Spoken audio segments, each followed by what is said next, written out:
Another of Washington's pastors was the Reverend James Abercrombie, who was also sought for an understanding of what George Washington believed. It was Abercrombie who had confronted Washington about turning his back on the Lord's Supper. We read that, long after Washington's death, in reply to Dr. Wilson, who had interrogated him as to his religious views, Dr. Abercrombie's brief but emphatic answer was, "Sir, Washington was a deist."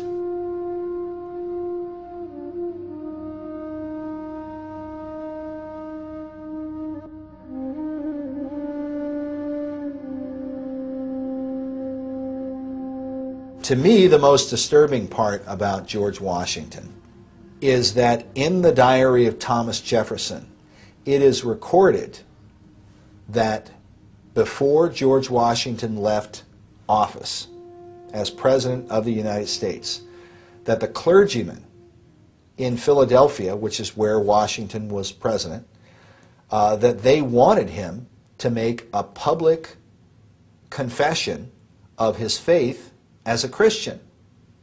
And they wanted to do this for posterity's sake.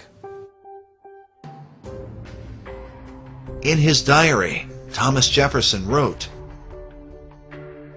February 1st, Dr. Rush tells me that he had it from Asa Green that when the clergy addressed General Washington on his departure from the government, it was observed in their consultation that he had never on any occasion said a word to the public which showed a belief in the Christian religion.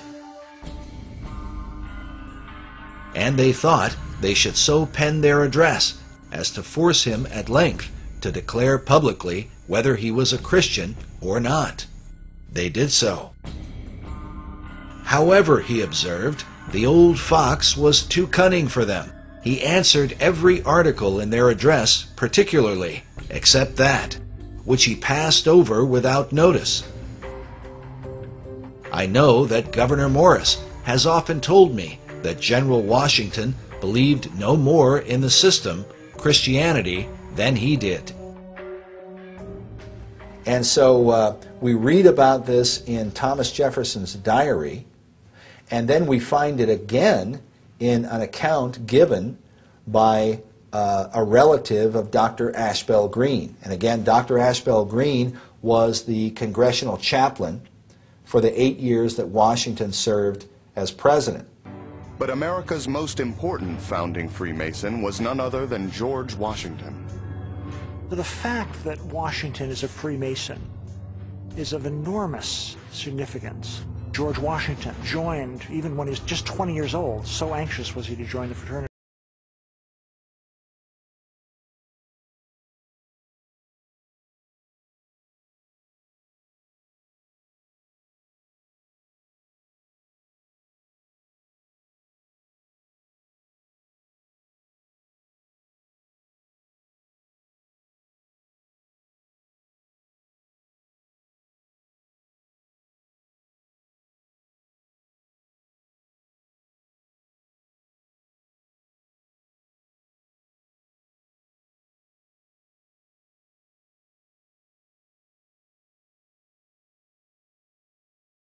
Another important and rarely discussed influence on the founders was their addiction to mind-altering substances.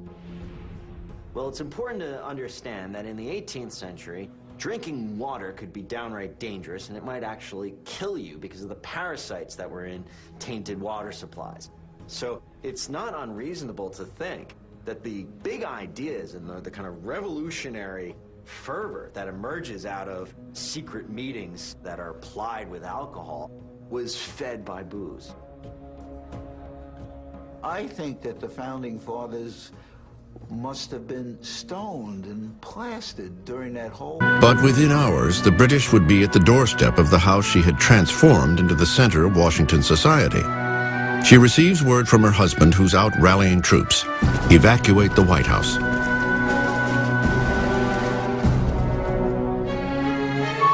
As the desperate minutes dwindle, Dolly Madison heads for a national treasure.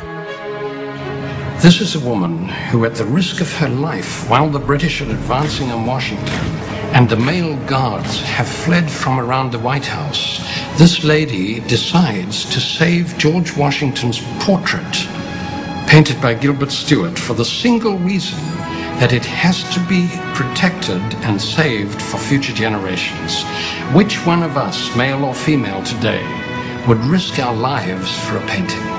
And she did that.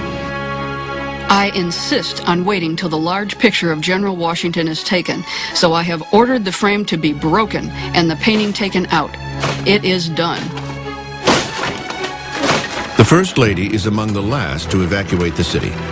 She finally boards her carriage, searching for her husband. By 8 p.m., British forces, led by Major General Ross, enter Washington.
I think so. Where are we now? Above the roof of the world. Has the world got a roof? Of course. Supported by 7 pillars. And the 7 pillars are set on the shoulders of a genie whose strength is beyond thought. And the genie stands on an eagle. And the eagle on a bull. And the bull on a fish. And the fish swims in the sea of eternity.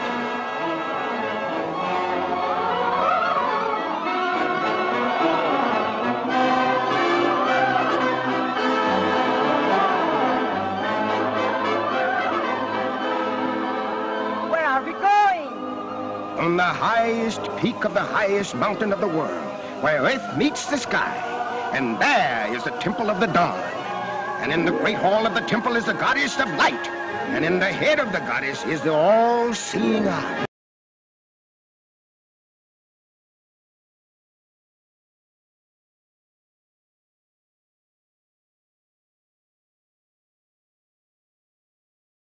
Monument. Oveson writes that in 1848, when the cornerstone of the Washington Monument was laid, the sun would have passed over Sirius. He goes on to say that in the course of the ceremonial, the star Sirius would have been seen on the eastern horizon. It would have been rising over the Capitol building to the east of the monument.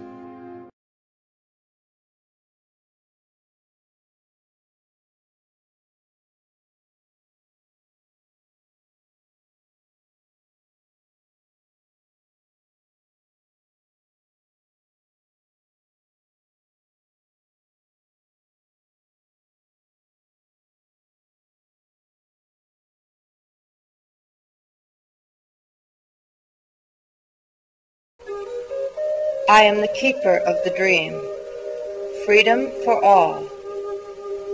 My mighty hands hold both strength and peace in balance.